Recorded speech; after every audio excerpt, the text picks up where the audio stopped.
Alrighty, hello everyone. I think this is the third class for this chapter, I think. We're still on Epistle 3, chapter 3 of Iggeret haKodesh and Lessons in Tanya.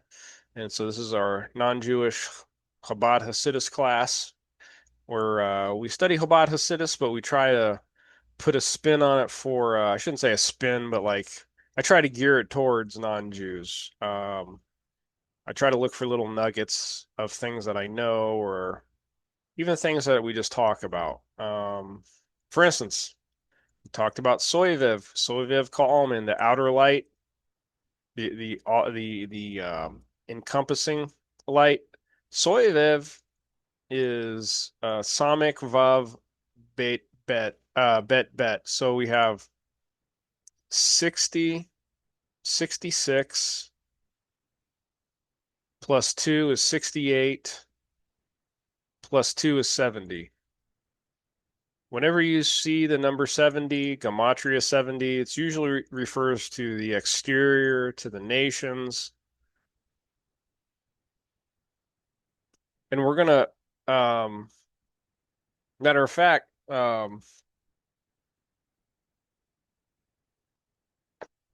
where did we pick up at?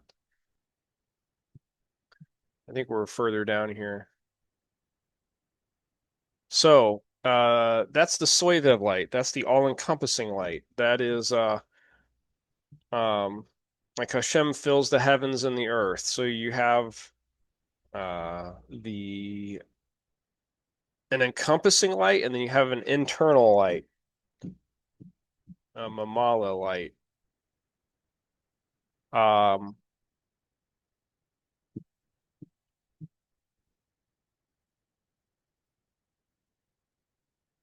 so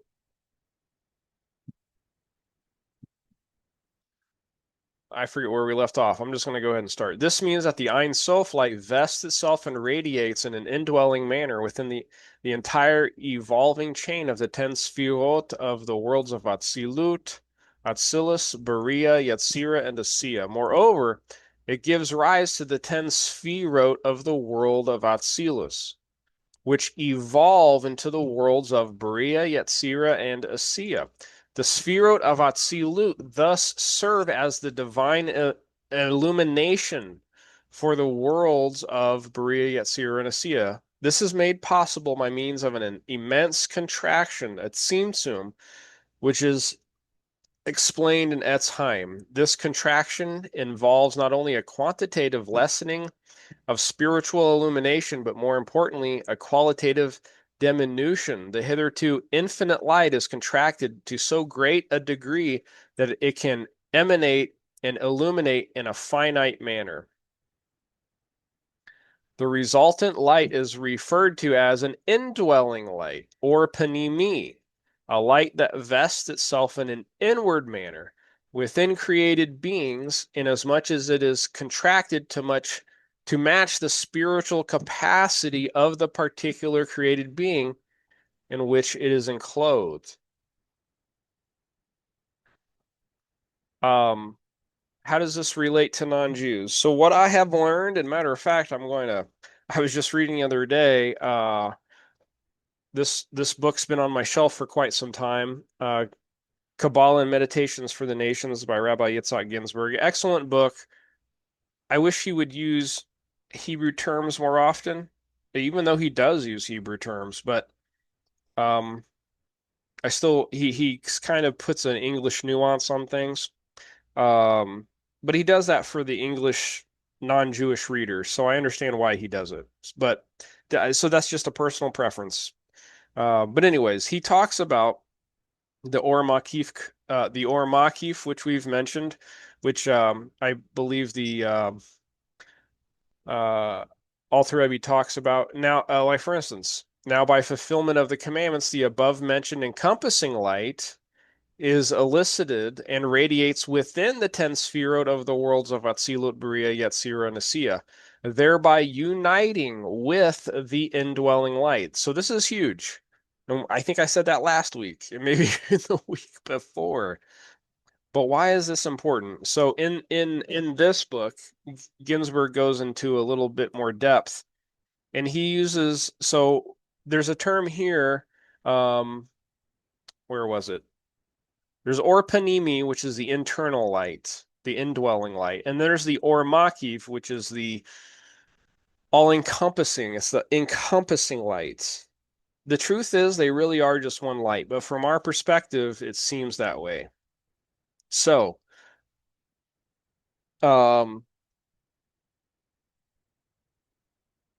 he says here, the righteous Gentile. So he usually when you see the term righteous Gentile, they're talking about Hasidei Moto Olam, the kind ones of the peoples of the world.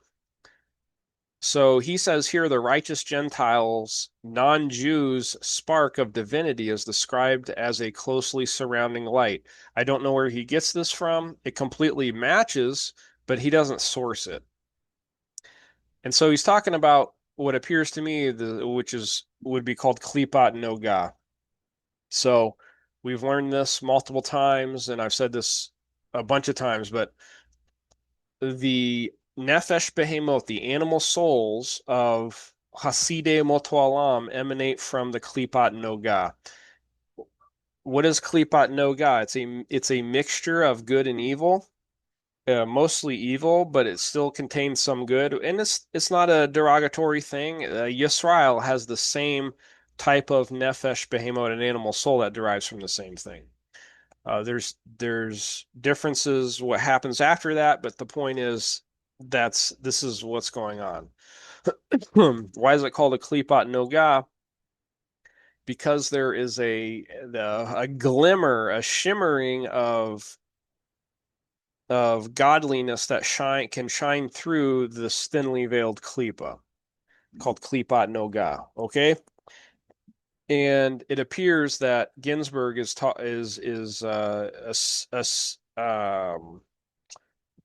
using this to describe the concept of or makif, but he calls it or makif korov, a close covering light. So it's an all-encompassing light, but it's close.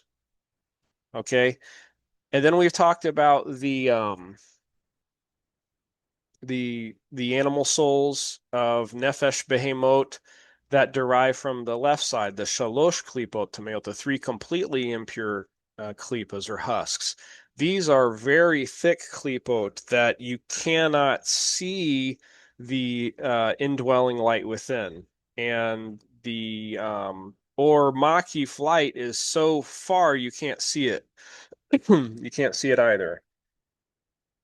Um, Now I'm kind of having there's a slight confusion and I haven't figured it out. Um, what the Noga then would be.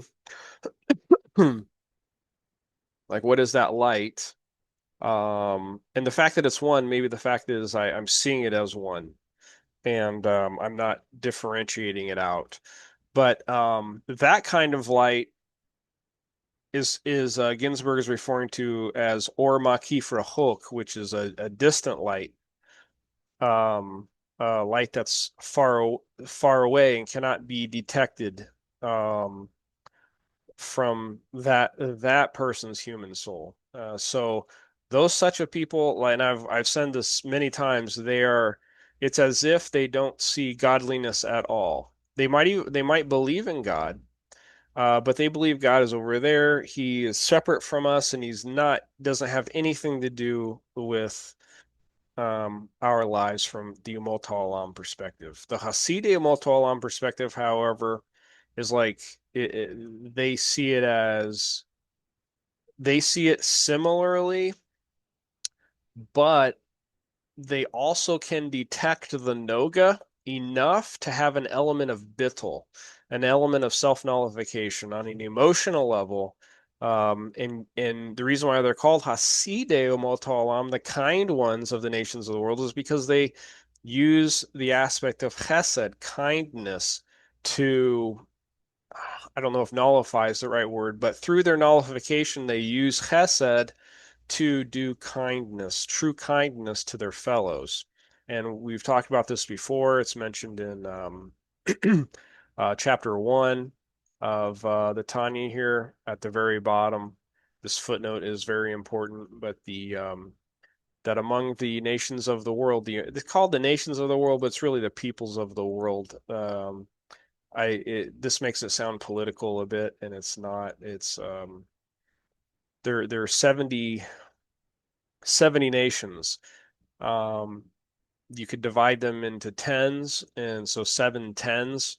There's and each one kind of is rooted in one of the Sphirot, or one of the Canaanite nations that that were in living in the land at the time. So and how do you subdue that? And it can be a physical, spiritual thing, but how do you subdue those nations within yourself by keeping the Sheva mitzvahs, B'nai Noach, and keeping that light from going into the tohu, into the chaos. So there's Hasideo Motoalam. I'm just going to tell you what it is without having to go through the footnotes. But these nations of the world, within the nations of the world, there are called people that are called the Hasidei Motoalam, the kind ones of the peoples of the world. They're derived from this Klipot Noga, and it's a chain of footnotes and sources. We're not going to go into it right now, um, but these are non-Jews that are not that are they are not doing the seven the way the Torah says to do them, and they don't have Kabbalah of the seven the way the Torah does them. They're doing things the way they do them in their nation, and they're given understanding of whatever. They might even use the Torah a little bit, but they don't accept the Malchut, the kingship of Hashem and His Torah, given on Har Sinai, uh, etc. So these people are still in some type of avodah zarah usually, but because they have an element of bittul, because they do true kindness, not selfish kindness as the Imoto Alam, they receive a portion in the world to come. Um, And so these are the souls that are from the right side, which is the same animal souls that Yisrael is from the right side. It's the side of the Klipot Noga, as well as kosher animals. Things that are permitted, the permitted things in life are from the Klipot Noga. The things that are prohibited, the things that are very hard to unlock and extract the hidden life force within them is so hard. It's such a hard shell to crack, a hard nut to crack, so to speak. It's prohibited to deal to try and uh berure them to godliness. There's or to extract them to kedusha. So now, having said that, during the times of Mashiach, the Klippa, all the Klippa will fall away, and those will be extracted. But it's usually going to come through, it's probably going to come through some kind of din because they're from the left, they're not going to want to do it. So it's going to be it's going to be like a huge global thing. It's not going to be something that one human being, it's not Mashiach, can easily do. Um, so yeah, this is a big deal. So you have the Or Makif, the external all-encompassing light, and then you have the Or Panimi, the indwelling light. The difference, though, like we were talking about earlier, so then what's the difference between a Jew and a non-Jew? Jews, B'nai Yisrael, B'nai Avraham, because it started off with Avraham, really. They accept the Panimi, the indwelling. So Avraham circumcised, he made these choices. He decided to let this light unify within himself. He accepted the Or Panimi And this is where we're going to get into with what the Alter Rebbe is talking about. So that's basically, if you want to get at the spiritual level of what's going on between a non-Jew and a Jew, quote, is that these types of non-Jews, okay, they only see the Or Makif, um, except for the Or Makif. There's the Or Makif Ki Rahok, which is a far away light. They do not detect it. That's probably the Umot Alam. They think they're like completely cut off with. They might believe in Hashem. They probably don't call him Hashem. But they believe in what's called God of gods. They believe in Elokad Elokaya, and they believe though that God is over there, we're over here, and they usually um, feel that they are so low, and this is what the Tzemach Tzedek says, describes. They think that they are so low and so unholy that they need an intermediary to bridge the gap between Hashem that God's over there and I'm over here. Therefore, they need an intermediary. That's the whole concept of many of the religions of the world, if not all. So, because if not, they would be Jewish if they believed in the oneness properly. Um, or at James, least can I ask Geras. a quick Sure. question? Yeah, Okay, so every Abraham, um, technically he really wasn't a Jew, correct. but the Jews, come from him. But also, and they're circumcised. But now Esau was not circumcised. Would he not have been circumcised?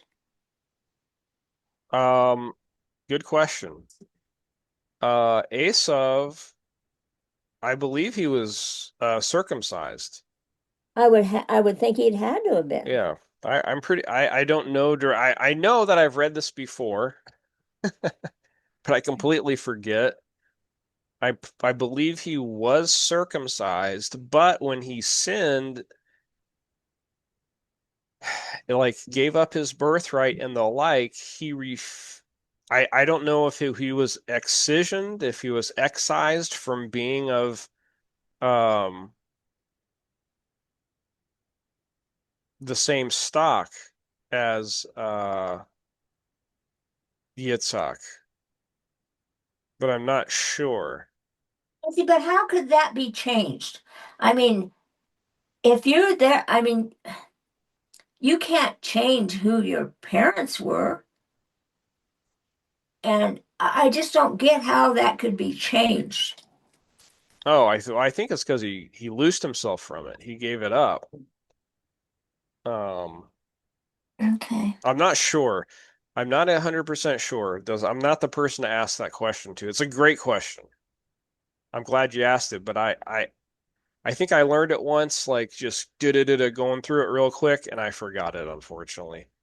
Yeah. But I'm assuming it just has to do with the fact that he went off the derech, basically. Like he was supposed to be Mashiach ben Yosef, and Yaakov was supposed to be Mashiach ben David, and he gave that up, and then now Bnei Yisrael, Yaakov has these two aspects that he's got to deal with. And Esav is considered basically like a Russia. He's a Russia now, a wicked person. So um, apparently he will do teshuva, but it will not be. I don't know how his teshuva is going to work. Um, like we've learned about the holy head of Esav and the like. I don't know if that means that during the times of the resurrection that Esav comes back, he's going to be given a new body and his head will be right finally. I don't know how that works. And even then, I don't know how that's going to work because he gave up his birthright. So and it says there just in the Torah that I believe he's going to be the servant of Bnei Israel. So Mm. um, I don't want to. These are just my thoughts. I don't know the technicals, so I don't want you to think that I honestly know what I'm talking about. But I want to give you guys enough points to at least be able to do your own research. Um, So it's just something I haven't been thinking about for like the past couple of years, and I haven't studied it in quite a long time. But there's the holy head of Esav, the seichel, the aspects of the seichel do not fall, or they don't completely fall. But the heart can, the midot can, and that's why Esav's head was well, I shouldn't say why, but that's one of the benefits of his head getting severed from his body is that now his head can go back to holiness. Like it says, it rolled into the lap of his father. It rolled back into Yitzhak, I believe. Nice. And so where did it roll? It rolled into Machpelah, I believe, which is a term for is it a term for Gan Eden, I believe. Um, so take what I'm saying kind of with a grain of salt, but I think I gave you guys enough to where if you really wanted to do the research, you can pick it back up um, where I left off. And it's interesting because like I was raised Catholic, so it makes sense to me. But you have the story of, for instance, Rav Yehuda and um, who was the Antoninus. So Antoninus was a famous non-Jew in the Talmud. His parents saved um, the life of Rav Yehuda Hanasi when he was a baby, and they switched. I don't know if you remember the story, but they switched. So Antoninus's parents, when he was a baby, switched him Antoninus with Rav Yehuda when he was a baby because Rav Yehuda's parents uh, circumcised him when it was illegal in the Roman Empire at the time, and so Rav Yehuda's parents were summoned to Rome. I vaguely remember the story, so bear with me. Had to see if Rav Yehuda was, as a baby, of course, was circumcised, and the parents were freaking out. Maybe they weren't. I don't know. Maybe they trusted in Hashem. But when they were there, they were staying maybe at an inn or some such, and Antoninus's parents, of course, Antoninus was the same age as Rav Yehuda. They were both babies. They became friends somehow, or maybe just something about Hashkacha Pratis just happened. I don't know. And Antoninus's mother said, well, "Why don't we just switch babies?" And so my son is uncircumcised, and just show my baby to the emperor. Of course, Rav Yehuda's parents, will be holding my son Antoninus. So they basically fooled the emperor or his court or whatever. And so there's this intertwining, this binding between Antoninus, who I think became a Roman emperor. Some people say it was actually Marcus Aurelius, as we know him today. Uh, wrote a lot of wrote a good book called Meditations. If you've ever read that, it's a book of wisdom. Not Jewish, but it's a book of like Stoic wisdom. Um, there was this spiritual binding between Rav Yehuda and Antoninus from that point on. So as they grew up, uh, Antoninus became a powerful person, maybe the emperor, I forget, and Rav Yehuda, and Rav Yehuda would give him advice, and Antoninus, they would talk, and it was a very, they were always very seemingly holy conversations. How they went about their relationship. It was very cool. Highly Well, recommend James, reading it. isn't that the same one that when the Antoninus built a passage from the castle to? Yes, this is the Yes, secret passage, so they could right, establish a relationship. Yeah, right, in a yeah, secret because they would be in trouble if they didn't do it in secret. they had to. Yeah, Yeah. and so it's all sewed. It's all deeper. This is way deeper stuff than what people think. Like it's Mhm. and I know you probably get it, Dixie, but I'm just saying for the audience, like if years from now somebody listens to this, Oh, I know. yeah, I'm sorry I the interrupted it. I no, know no, what you. you don't interrupt me at all. No, you ask great questions, you make good statements. The Talmud is not just laws or conversations on the laws for the rabbis. There's hidden things going on. There's a sod to the Talmud, and a very, a lot of holy works came out of meditating on the Mishnah. And so uh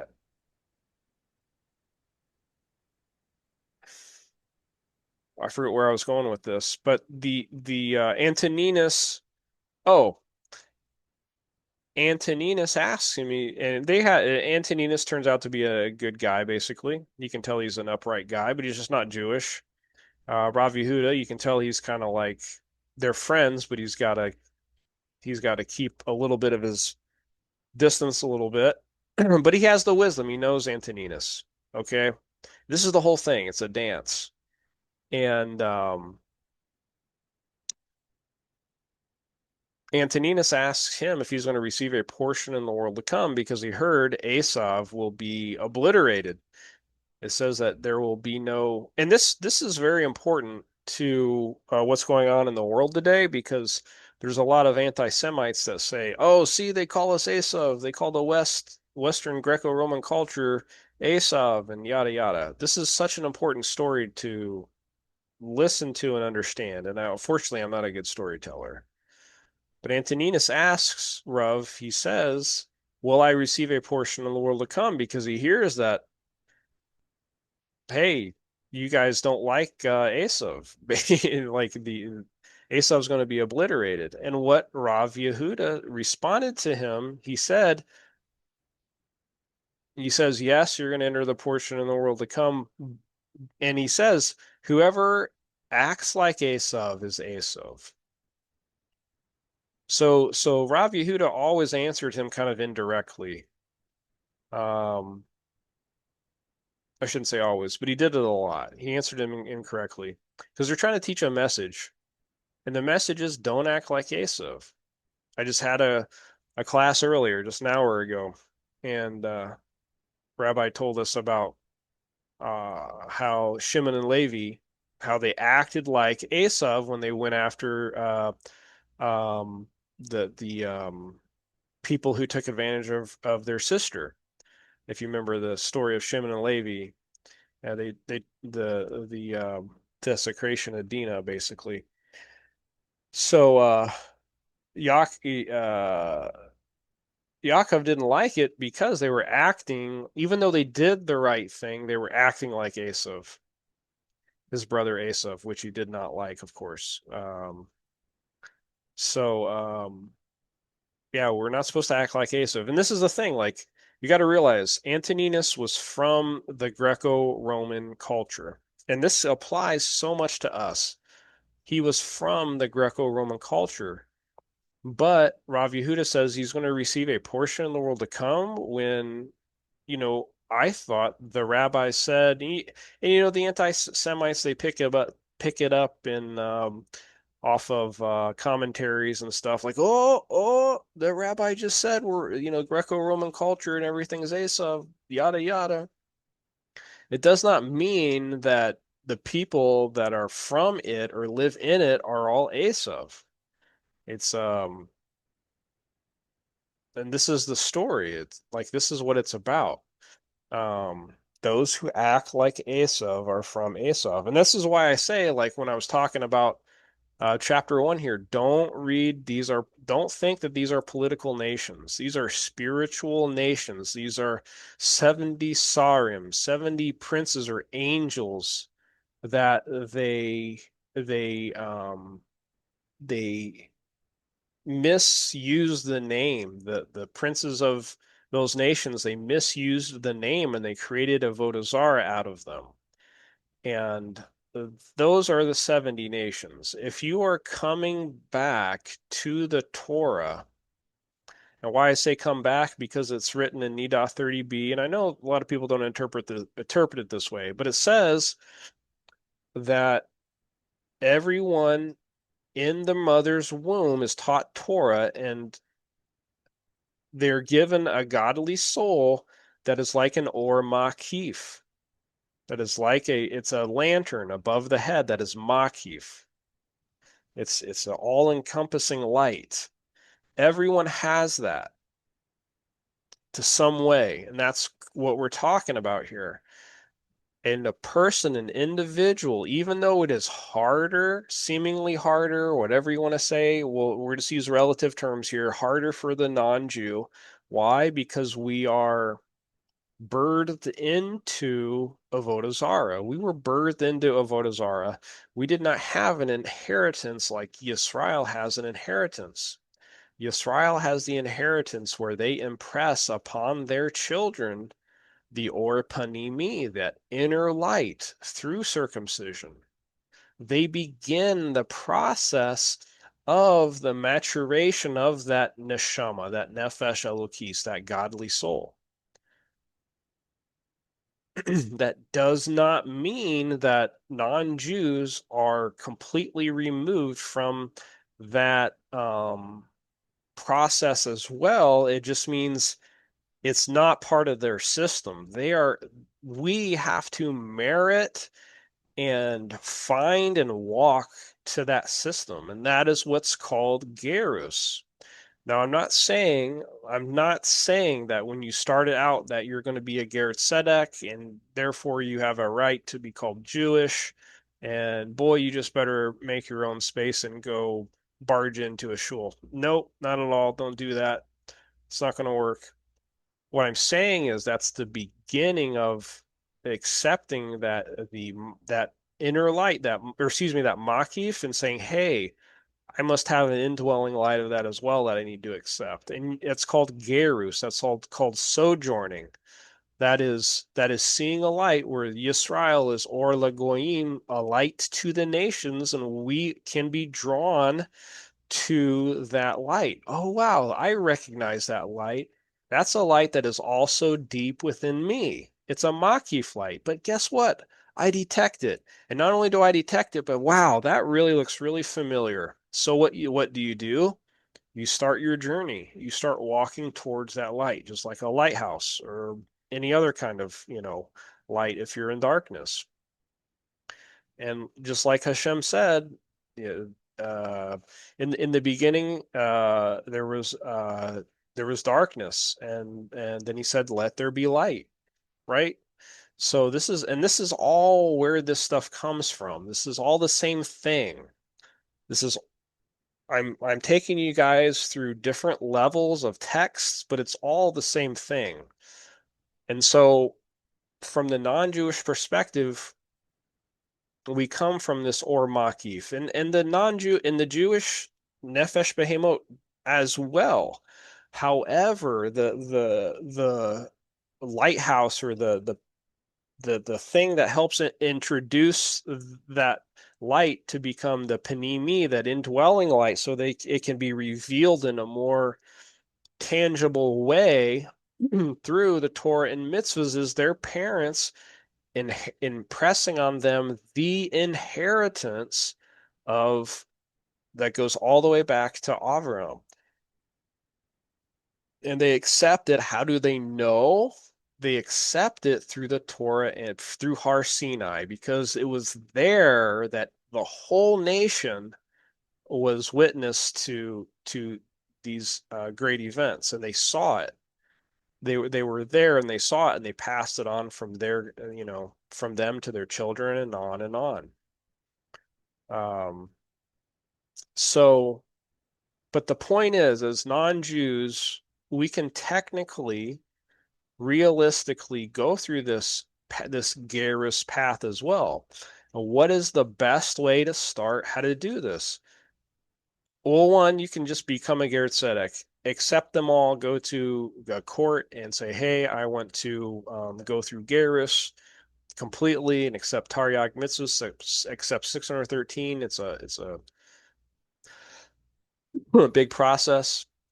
That is not usually how most people are going to be able to come to Torah and mitzvahs. It's too binary for most people. And what happens is they say, "Oh, I can't do that. I'm not going to quote convert end quote to Judaism because that's really hard and I can just do that through Jesus or whatever," right? A lot of people do that. Even though it's not really a thing. It creates actually a stumbling block eventually, which I'm not going to go into really, but it's a whole issue about intermediaries, and you don't want to use intermediaries. You want to have this type of revelation, which is not that Hashem is over there. He's not the God of other gods. He's not the God of gods, but rather Hashem is everywhere and truly everything. He's just concealing himself within himself, using his gevura, using his strength.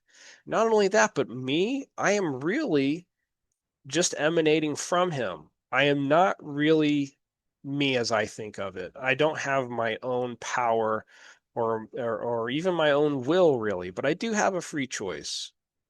And using our choice, we can decide to go through this path.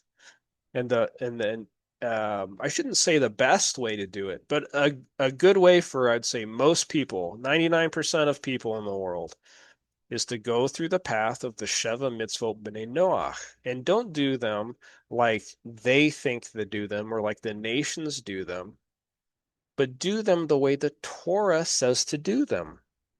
And when you how do you know how to do them? You read and you study. It's called what's called oisek, being deeply involved in Torah study, being deeply involved in Torah. And what is the Torah? The Torah is Hashem's,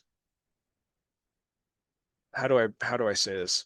It's his revealed concealed wisdom. It's his wisdom that he's given that is still a bit concealed. And how do you unite with through that concealment? You have to understand it. Because it's written in human language, we can unlock it. We can unite with it with our human minds. And when we unite with his wisdom, it, his wisdom, his chokhmah is like it's like a drop of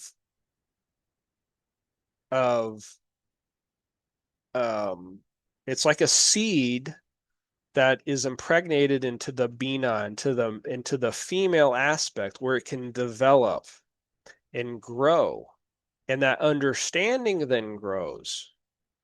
And so when we grow in our understanding and wisdom, and we keep on going back and forth, just like multiprocessors that share information. One processor is going to do some computation, another processor is going to take that computation and be like, "Oh, you know what? This reminds me of da da da da da," and they go back and forth. That's the mind, and that creates das, that creates knowledge, where you actually know, and that's how we unite our seichel, our intellect, with Hashem. Now, the Ger Tzedek, or a young child, a Jewish child, during their bar mitzvah, their bar mitzvah, or their bat mitzvah age, they completely accept that process. They accept the Torah completely. Yes, bam, yes, I accept it, and they fully accept that neshama. Can they still grow from there? Absolutely, but it by accepting all 613 parts, because the human body is made in 613 parts. When they fully accept those mitzvahs, they are attaching, even though they might be not be at full strength so much, but they are attaching to all those points. And they just take off with them, God willing, and they learn and they grow. And that's what's called what the Alter Rebbe is going to talk about down here, which is the unification of the outer light with the inner light. And that's the unification. That's when we can see the Or Ein Sof, like the unified light, so to speak, that can come through the human being. That it's condensed, it's concealed enough, and to where the vessel itself is not going to shatter, but it'll emit the right frequency of light for us to detect godliness. Um, that is a Yisrael. On the other hand, as a non-Jew, if you want to slowly go through things, like for instance, kind of at your own pace, for lack of a better term, but anywhere in the world where you don't have to move to a Jewish community, but you can refine the world where you are, because that's what Torah mitzvahs are for, to refine, to berur, to create, to make the world a dwelling place for Hashem. You can start that by accepting the Sheva mitzvahs because the Torah says so. And you can do that anywhere. And this does not mean you are Jewish. This does not mean you are a Yisrael. What it means is you're beginning this Gerus process. You're probably connected with Avraham similarly, not like a circumcised Israel, yada yada, but just like Avraham, what did he do? He left that Avodah Zarah. He knew something wasn't right. Okay. So that's why it's called Ger Toshav. It's still Gerus, but is not the full maturation of the Ger Tzedek, so to speak. And we've learned in other places that the Ger Toshav, somebody who accepts these, they're not no longer in the Amim. They're no longer in the people of the world. Even though they might physically be there, they're not there. They're not spiritually from there anymore. If you really attach and accept the Malchut, the kingdom of Hashem in his Torah. And that's how that applies to us, so to speak. And and it doesn't matter about, oh, there's no based in for Ger Toshav today. That's for something else. That's just how Yisrael sees you. So they're not going to be calling you Ger Toshav, even though you're at that level. Even though you're at that madrega of Ger Toshav, they're not going to probably say anything about it because there's no Yovel consciousness. You're just going to have to let it be. Like it's just going to cause problems. Just tell people I'm like a Ger Toshav. If you accept the Sheva Mitzvahs B'nai Noach because the Torah says so, if you accept the Malchut, the kingdom of Hashem, you accept his Torah, you say, hey, this is the law. These are the laws. And it's from Har Sinai, you're doing them the way the Torah and the sages describe it. For instance, in the Talmud, um, or particularly, that's called Ger Toshav. You because there's no based in today for Ger Toshav, it's a moot point how Yisrael, I shouldn't say moot. It's not really shy how Yisrael is going to treat you. Only someone with the proper seichel, the proper intellect, is going to treat you like a Ger Toshav. And you can't really be mad, even though it gets upsetting, that if a Yisrael, they're going to call you something else. They're probably going to call you a Noachide, a Ben Noach, Hasidim Otolam, a Goy, whatever. Right or wrong, you got to realize it's not Yovel. It's not Yovel. Yovel is 50. Yovel is when there's the 50 gates of understanding is in play.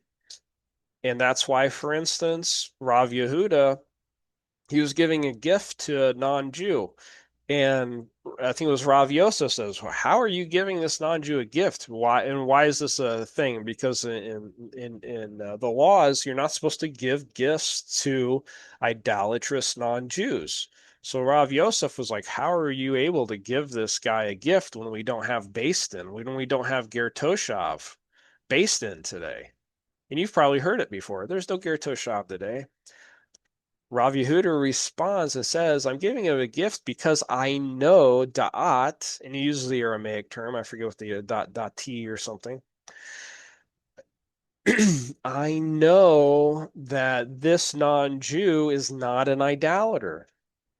And he goes, "Well, don't you need Beis Din? Don't you need the oval?" Rav Yehuda's like, "No, I know he's not an idolater. That's all it is. He's not, So the point is, you can in if you want to look it up, if you're curious, Hilchot Malachim 10:10, a ben Noach that gives tzedakah, you have a mitzvah l'chiyuso to sustain him. Yisrael has a commandment to sustain a ben Noach that gives tzedakah. The Kesef Mishnah says, "How can this be possible?" Hey, beeps, I'm recording. Yep, thank you. The Kesef Mishnah says, "How is this possible? What's the Rambam source for this?" He says it's Avodah Zarah 65a-b there. 64b, 65a, where Rav Yehuda talks about this gift. In other words, we've seen it all across Facebook and the internet. There's no Ger Toshab today. And, one, that's not a true statement within Torah. There's no such thing about there's no Ger Toshab today. Rather, it's Eno Makabel and Ger Toshab Bismanazeh. We don't accept the Ger Toshab today. And it said why? It's because excuse me, oh, what's Rav Yehuda's response to the Beis Din? He says that's only in regards to completely sustaining his life and the like. It's a green card status. It's across the board type thing. It has nothing to do with me, this individual. Um, so this is just such a huge point to make. And if people understood it this way, there would be a lot more Torah being studied between the Jew and the non-Jew. There would be a lot more. I don't know if unity is the right word, but understanding. A lot of understanding and acceptance between Jews and non-Jews. Um, so that's what we're talking about. Um, this is we've spent so long on this chapter, but this is just such a huge it's just such a huge deal. It's such a huge point. And so let's talk about let's let the Alter Rebbe talk about the unification of these two lights. This is kind of like the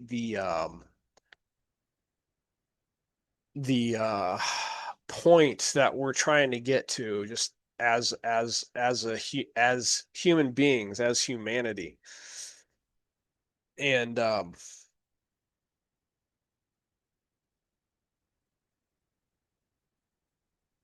so now by the fulfillment of the mitzvahs, okay, the above mentioned encompassing light, this is huge. The Or Makif is elicited and radiates within the 10 Sfirot of the worlds of Atzilus, Berea, Yetzirah, and Asiya, thereby uniting with the indwelling light. This is how important Torah and the mitzvot are. When people do the mitzvahs, we're going to talk about Yisrael here because that is what the Alter Rebbe's talking about. So we're going to call him Yisrael. When Yisrael does the mitzvahs, and it appears to me it could be maybe every human being. Why? Because we're all made in the image of Hashem. We all have 613 parts. We all probably do need to unlock this, but we don't necessarily have to. It's not a mitzvah for us. And I don't want to go into that right now, but let's just say this is how important the mitzvot are. So a Yisrael, this is how important it is for a Yisrael to do Torah and mitzvahs. They are the ones who are uniting, and this is probably what is it? The Or LaGoyim, the light to the nations. This is that unified light. You have the Or Makif, the external light. You have the Or Panimi, the internal light. When this occurs, the infinite transcendent light, or Makif, permeates the indwelling light, or Panimi, or the Seder Histalshalut, of the state, excuse me, of the Seder Histalshalut, the self-obscuring and chain-like descent of the divine life force through which increasingly material worlds come into being. This is referred to as the unification of the Holy One, blessed be He, the epithet holy, kadosh, Yehud Kodsho Baruch signifying his separateness from the world, hence the level of Soiviv Ka'almin. And as we've learned, Soiviv, the gematria of Soiviv is 70. Think of the nations. There's these artistic, poetic expressions of this throughout Torah, time and time again, and you can follow it through the gematria 7, 70, 70, 70, right? Soiviv, the 70 nations, and his Shekhinah, the indwelling light, which is so called because the divine presence descends and dwells within the world, created worlds, as is explained elsewhere. I hate to say this, but I think we went through this last week. But man, I just can't stop talking about it. It is explained in another context that the performance of mitzvot results in this union of the Holy One, blessed be He, with His Shekhinah. And so you have the sparks of the Shekhinah, which I think we learned earlier, which is the Noga, which is the Klipot Noga, these animal souls, right? These sparks of the Shekhinah, or the children of the Shekhinah, the shattering, whatever. Everyone has these sparks, even the Umot Olam, but it's a gradation of detail in regards to how the person themselves in their psyche or whatever view these sparks. Can they see them? Can they not see them? They're still there because they have to enliven their body. That's what keeps them alive. So that's this lower aspect. But then you have this higher aspect too, that one can unite and connect, or that one can connect with. For instance, the Nefesh Elokis, the godly soul, the Shama, it comes down and it wants to unify with all these things. It wants to unify with the Shekhinah aspect. This is the unification. This is Judaism.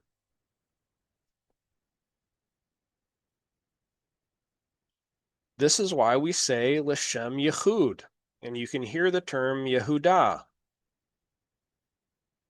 This is it. This is literally Judaism.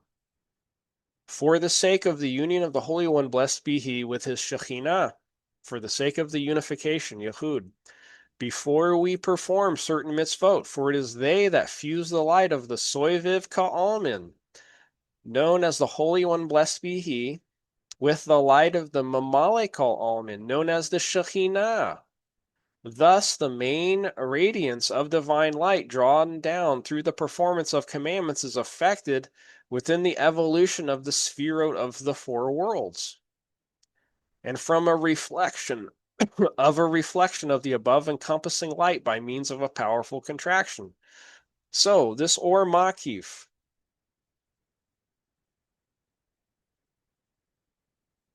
um, you have the Or Makif that is hovering above the person. It says like in Nida 30b, you have given me two souls. It is Makif. So for instance, for a non-Jew, let's call them non-Jews. It's a group. Rarely does the Torah ever say non-Jew. Um, but generally, anybody who's outside of Judaism, they're the Amim. They're in the Amim. Um, that godly soul is Makif. It's Soiviv, whatever. It's outside there. And from the Umotalam perspective, he is over there. God is over there. Even if they don't, God's over there, I'm over here. Here's all my stuff. There's the sun and the moon that have their own power, and now we're under control of the stars and constellations and the like. That's called Akun. That's called Eved Kohavim Mazalot. It's a type of idolatry. Now, does it mean it's full blown idolatry? Not necessarily. There's laws for full blown idolatry. Um, there was some pretty grotesque, gruesome avodah zarah back in the day. Um, but as we know from like Hulin 10, I think it says that the Umot Alam and B'nai Noach, they're not as grotesque. They don't really know what avodah zarah is. That's why they are allowed to bring uh, Ola offerings, burnt offerings, and the like. Um,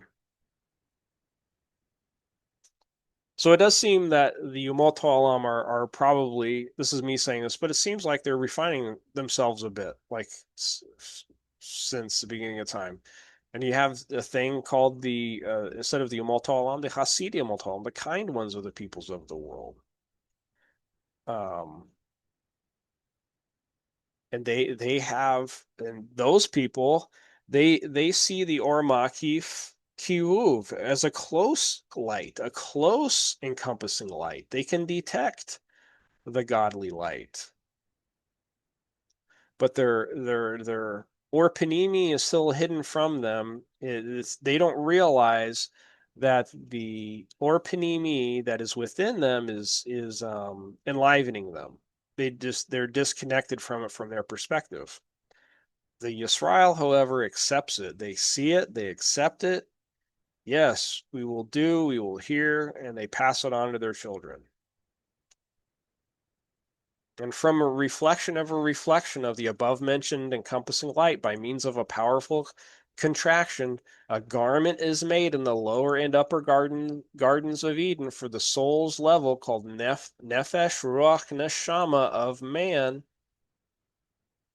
enabling them to derive pleasure and attain some apprehension of illumination from the infinite Ein Sof light, which is diffused in the Garden of Eden, as explained elsewhere.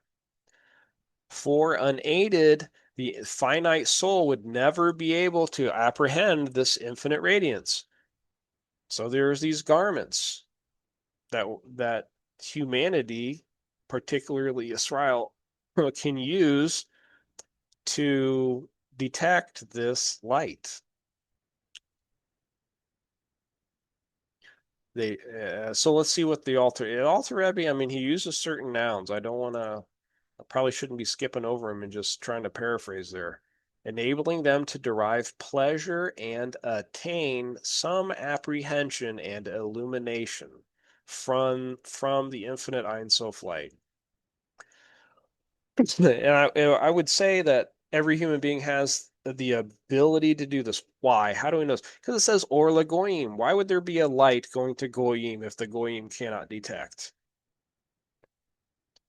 Therefore, when light is shown on them through that diminution of that light, through humanity, through a Yisrael, it's not up here. It's now being channeled basically through a Yisrael. You can see it face to face now, man to man on this level. Oh wow, yeah, wow, I'm going to say something stupid here, but like oh, Jews, they're really good with money. They're really smart. There's this and that. Like, of course, they could get attacked for things like that. But it's like, wow, they got a really nice family, right? They're just, oh man, they seem really well put together, whatever it may be. Yeah, they're really studious. They really know their Torah or whatever. That would be an example from my perspective. So, um,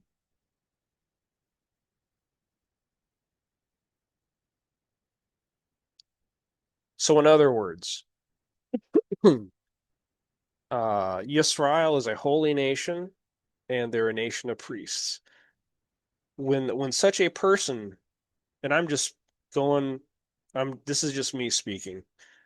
If a if a goy, if just somebody who's not even doing the Sheva mitzvahs, whatever, but if they have an ability to comprehend, to apprehend the stuff, and they see it, the Yisrael is now acting like a holy person, a priest. They're able to use their light to help guide that person.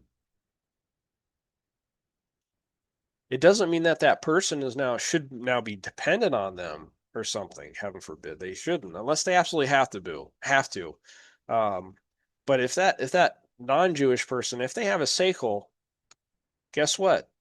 Try and study Torah. Try and do things on your own. Um, you don't want to, for instance, I think this happens a lot with Christianity. They see somebody who they think is a righteous Jew and they start to worship him. It's a problem. It's a problem. Shituf is forbidden. Avodah Zarah is forbidden. Um, if you have an intellect, try and study Torah yourself. I'm not saying don't listen to a rabbi or whatever when you're studying Torah, but I'm saying don't idolize people. Um, try and do things to your potential. And the only way you're going to be able to know is to actually try yourself to try. That's why I want to see everybody do. I want to see every person. Jews are already trying to do Torah mitzvahs and the like, but when it comes to the non-Jewish world, start studying the Sheva mitzvahs. Start studying. You might be like, oh, I already do these. That's fine. That's great. But are you doing them the way the Torah does them? And there's a lot of details there. Maybe you're not doing them right. Maybe you want to do more. Maybe there's, hey, you know what? I want to be able to honor my parents. I want to honor my parents. How do I honor my parents? Guess what? There's laws for that. I want to conduct business like Yisrael can do. Guess what? There's laws for that.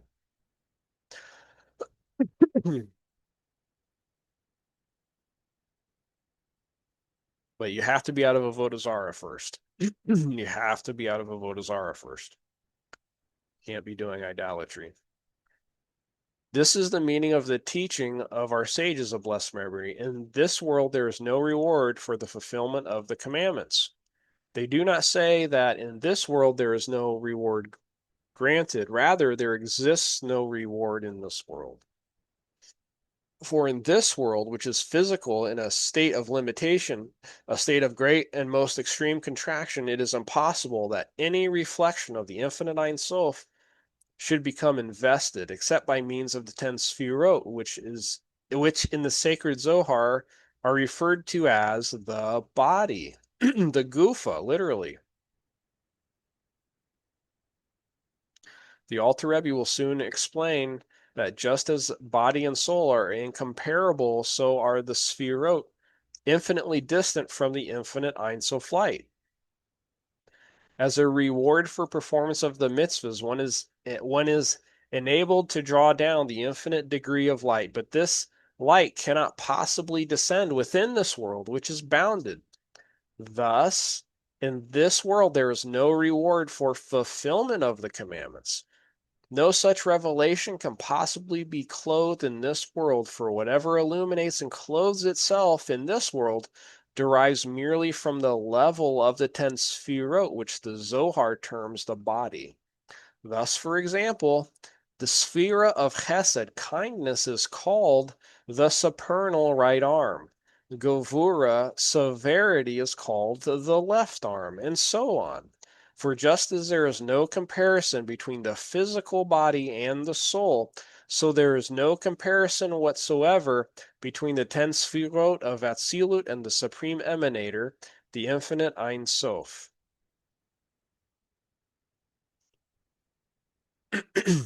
For in relation to the Ein Sof, even the supreme Chochmah, wisdom, which is the first of the Sfirot, is on the plane of material action, as is explained in Likutei Amarim. Therefore, through the practice of charity, tzedakah, and deeds of kindness, whose fruits man enjoys partially in this world, since some minute quantity of the reward for the fulfillment of these commandments is enjoyed within this world, it follows that a microscopic ray of the infinite light of Soivev Ka'almin does descend into this world. This is possible because there appear, metaphorically speaking, gaps in the supernal garment that envelop the body.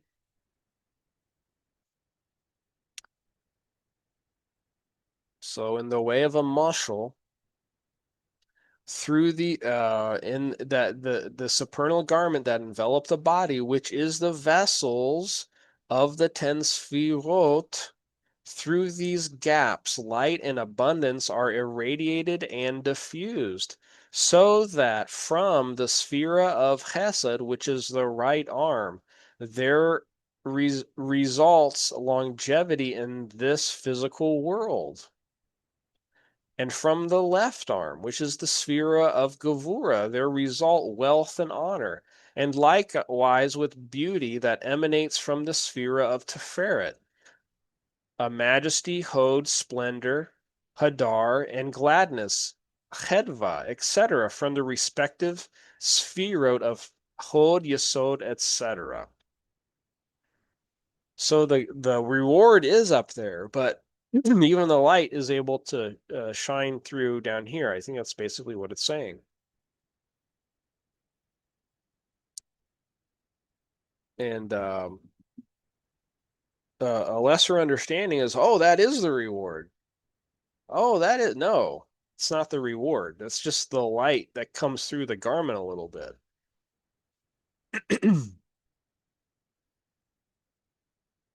However, in order to, maybe we should read the Rebbe here. Note by the Rebbe, it would seem that the Alter Rebbe omitted the sphere of Netzach. Furthermore, what does it mean by etc.? The above aligned evidently follows Zohar 2, cited in the Samak Tzedek on Psalms 104:1, in which majesty, hod, splendor, hadar, and gladness, chedva, correspond respectively to the three sphirot of Netzach, Hod, and Yesod. Accordingly, what is stated there may also understand why the Alter Rebbe uses these three appellations rather than Netzach, Hod, and Yesod. As the concluding etc., this possibly refers to the sphere of Malchut, which is the end product, the etc. of the foregoing sphirot.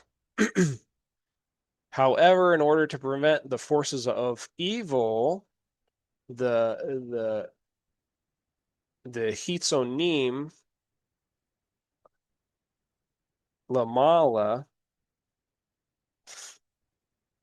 maor,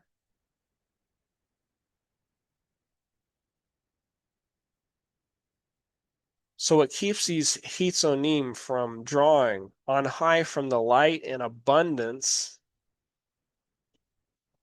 the shefa, which evolves and descends netherward as far down as this physical world. When this spiritual energy descends to such a lowly level, it is possible for the klipot and the sitra achra to derive nurture from it as well. In order to forestall this, okay. And likewise, here below, in order to shield man and to guard him and save him from all physical and spiritual harm, which could conceivably result if the klipot and sitra achra were to derive nurture from this source, the encompassing light, this or hamakif, is reflected back and, figuratively speaking, fills the breach. Oh, that's cool. Once the encompassing light, okay, so the Alter Rebbe was talking about the reflection and reflection. Okay, that's really cool. The encompassing light, I got to figure out how that works. That'll be later tonight, I bet. The encompassing light is reflected back and, figuratively speaking, fills the breach. Once the encompassing light has, so to speak, shone down into this world through the chink produced by man's charitable deeds, it is then reflected back in order to fill the very same breach. This derives the forces of evil. This deprives the forces of evil of any possible nurture via the same venue. For this Ein Sof Visoiviv Kol Almin, for this encompassing these terms can get confusing. Think of Soiviv, think of 70, think of exterior, um, think of Makif exterior, um, think of the lamp that is a Makif, like from was it Job 29, 2 and 3, I think. The soul of man is like a light from, I forget. It's a makif. For this encompassing light belongs to the category of infinitude and soiviv ka'almin, as mentioned above. And this infinity transcend and this infinitely transcendent degree of light called or makif is a source from which the forces of evil are unable to derive any sustenance because they don't grasp. They don't from their perspective, God's over there. We thus see why tzedakah, producing its own provident gaps and its own protective scales, is likened to a coat of mail. And this is what underlies the above quoted teaching of our sages of blessed memory. Just as with chainmail, all the individual scales add up to form a large coat of mail, so it is with charity. All the individual coins add up to a great amount. The word great is used advisedly. In the spirit of the verse, great is Havaya and exceedingly glorified, without end, limit, or restriction. Heaven forfend. Hold on a second. Let's figure out how much we got to go here. Ugh.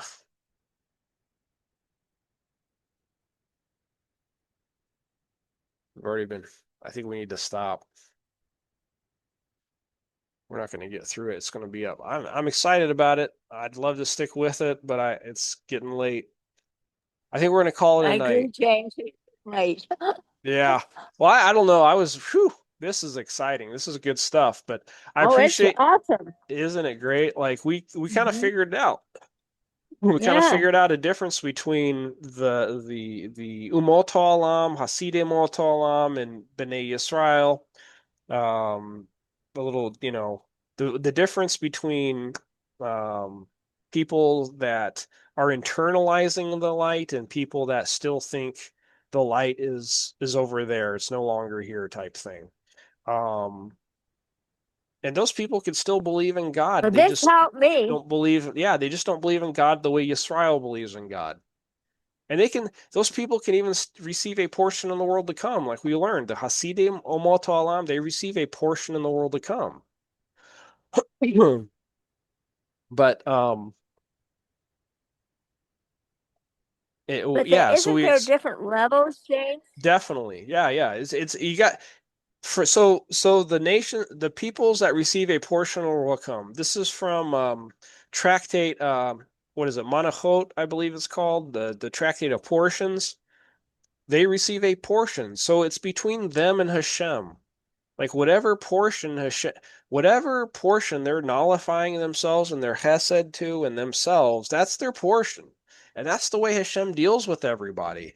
But for a Yisrael who has bittul to where they are uniting all 613 aspects of their bodies with the 613 mitzvot, it's like I don't know particularly what goes on and what happens, but it's a big deal there. Like it's a big portion, if not all, because You they said, are they are bittul to it, bittul to the actual Torah.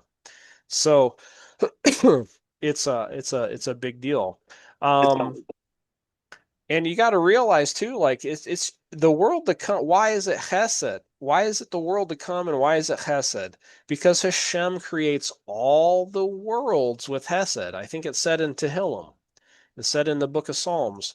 Hesed creates worlds using Hesed. So if a person is shy, is connected to Hesed, their element of bittul is by doing kindness to people, true kindness, then they're locked in. They're locked into that Hesed, and guess what? They're going to be in the world to come because they are channeled into that Hesed just naturally. Whatever portion that is, I don't know, but that's between them and Hashem. So, and that's why, like, when somebody says a person who keeps the seven, they are mahasidei motoalam. Well, that shows that they have an element of bittul, and so the Rambam says they receive a portion of the world to come. It takes an element of bittul to receive the yoke of the Torah to receive. It takes an element of bittul to receive Hashem as king, and whatever portion, whatever, Halak is that's between them and Hashem. But it's again, it's people they are mamish in avodah zarah, some kind of level degradation of avodah zarah.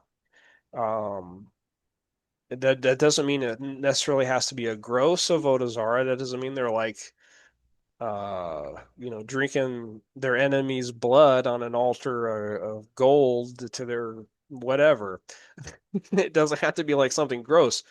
It could merely just be the concept that they believe that Hashem is over there, that God's over there, and that God isn't in the world anymore. Heaven forbid. It could just be that simple. And the Alter Rebbe talks about this in chapter 24 of Lucate Amarim that we went over probably about a year ago now, but he says that that concept, the concept of Elokad to Elokaya, the concept of God of gods, that Stop. people believe there's a God, but they just believe there's other gods, little gods. In other words, there is a separation, and he talks about this in detail. But just the fact that people believe there's a separation between them and Hashem, that is avodah zarah. That's still avodah zarah. Does that mean they're out chopping heads off for their false god or whatever? No. But it still means that it's just not the way the God of Yisrael should be viewed. And how do you view it? What's the best way to view it? Is it like a Yisrael? That's why it's so important that for non-Jews, when we're accepting the Sheva mitzvahs and we accept not to do avodah zarah, it's important to accept and do them like a Yisrael. You can't. I don't see how there would be peace in the land of Yisrael if people who were from a different religion or preaching their religion in the land to Jews. Even though they from their perspective, even though they're physically not bowing down to an idol, that doesn't seem like a very peaceful climate. So, and that's just me saying that in particular. But what we said about the Alter Rebbe, that's clear as day. So we have to get out of this concept of this God of gods phase and into the concept that Hashem is one. There is only Hashem. That his concealment is literally himself. He's playing hide and go seek with us, but we know that he's there. That's like how we should kind of view it. It's like, and how do we reveal godliness by doing Torah and mitzvot? And again, I'm not saying that you have to be a Jewish, you have to do all Taryag mitzvahs. Now, if you want to completely immerse in this light and diffuse this light, then yes, that's what does what it says. But what I'm saying is to start into it, to have an organic, like easy way to ease into it, or whatever you want to call it. Start with the Sheva mitzvahs, B'nai Noach, the seven laws, do them like a Yisrael. Um, and that's really it. So we'll pick up next week. Thank you all for being here, Dixie and Ernestine. I really appreciate it. I hope we covered some cool. I got excited, so this is cool stuff. I appreciate you all. Hashem bless you. As Shavua Tov. Jabba Tov, you have a good one. Thank you. You too. Be well. Bye.